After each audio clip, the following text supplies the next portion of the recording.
hodín, po 10 minútach som sa odomkol z dojebaného auta.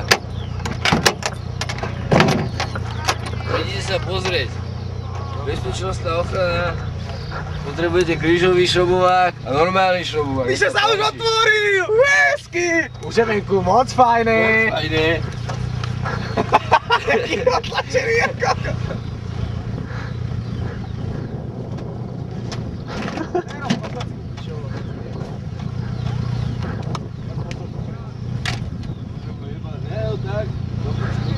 Pekný je.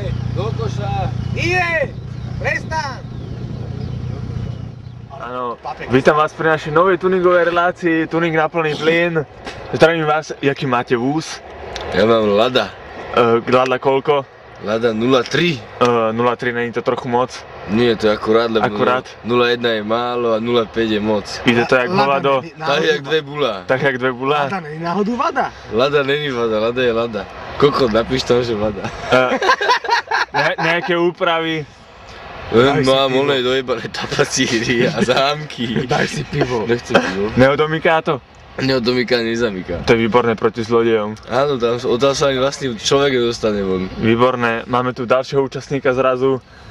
Nasrad. Vaše auto?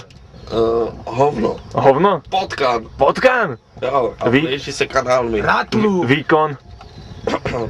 4 klokany. 4 klokany, nie je to trochu málo? 5 handulek k tému ešte. To musí ísť jak bulo. No, tu minimálne jak 3. Vaše ambície na dnešných šprintoch? Minimálne 72. odzadu. Vynikajúce ambície, budeme sa tešiť. Bude to určite vynikajúci výkon. Vidíte tí bary, to sa tam točí Šmekni to, reklama na Corgon, šmekni to! Reklama na Corgon, moc fajné, už je vnútri. Zvlášť to.